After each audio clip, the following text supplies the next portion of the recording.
J'aime bien citer toujours en exergue cette petite phrase de Tolstoï, si tu veux parler de l'universel, parle de ton village, mon village c'est la mer.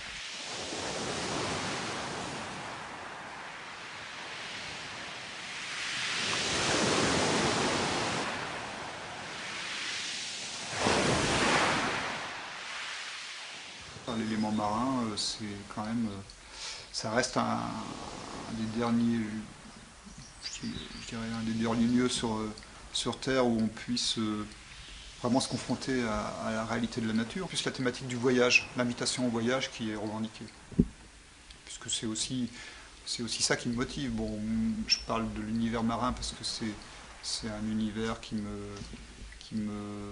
je connais le mieux, puisque bon, dès que j'ai la possibilité, disons que dès que la caisse de bord est suffisamment pleine, je pars en voyage avec ma petite famille, un an ou deux en voilier, donc c'est ce qui complète mon travail pictural. Enfin, ça m'a amené aussi à glisser et à représenter cette thématique de pirate,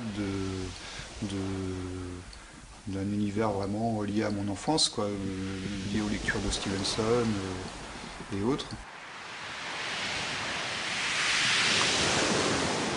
J'ai commencé plus, la peinture était plus au départ un hobby, un complément à mon activité qui était plus liée à la communication, parce que je travaillais plus sur des créations d'affiches, de visuels, sur des événements culturels, des choses comme ça. Je me souviens, les premiers boulots que j'ai réalisés, je passais des mois sur une toile. Rien n'était évident. Non, je pense que c'est comme tout métier, plus on le pratique et plus on est à l'aise avec sa technique. Et moi, je joue plutôt sur l'accumulation d'éléments.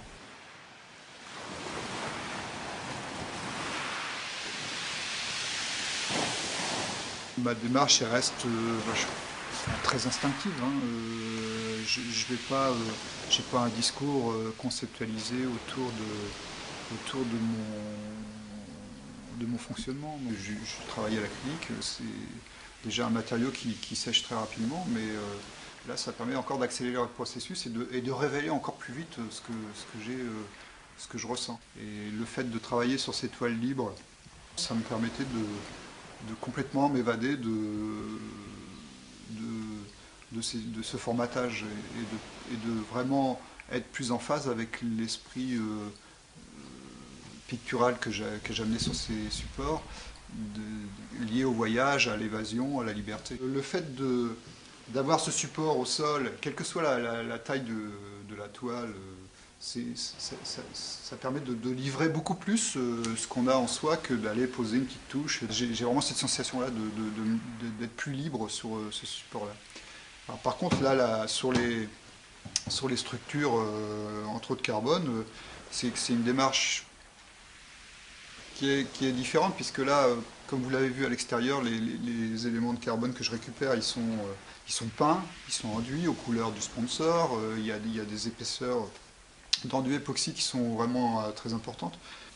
Donc après, à l'inverse d'une toile sur le carbone aussi, c'est qu'on travaille je dirais presque en négatif. C'est-à-dire au lieu d'une toile, on part sur un support blanc, alors que sur un carbone, on part sur une surface noire, et c'est l'inverse, on révèle la lumière au fil du temps, quoi. Alors que sur une toile, on peut jouer sur des transparences. Alors cette technique de toile libre, elle a une contrainte majeure, c'est qu'on est obligé de travailler au sol, puisqu'il n'y a aucun support qui permet de la tenir. Donc on travaille au sol, mais par contre, l'atout majeur, c'est que on peut à nouveau retravailler avec beaucoup d'eau. Elle est rousse et elle a une robe rouge. Elle est un petit peu aguichante, il faut croire. Hein. Et en fait, c'est plus une représentation, je dirais,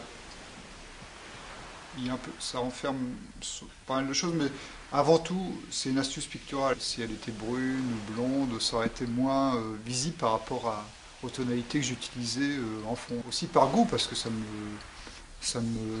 le fait de cette chevelure flamboyante aussi était quand même une espèce de symbolique intéressante, quoi. Et la robe rouge, bon, entre guillemets, en étant vraiment très méchant, c'est un peu la rôle de la pute.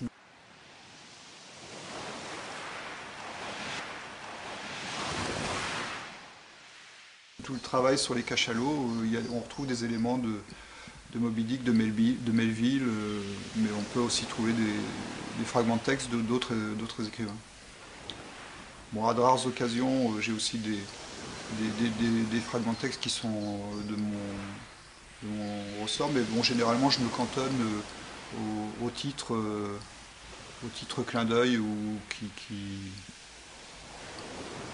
avec un léger jeu de mots, un petit clin d'œil humoristique, je dirais, sur les titres en général.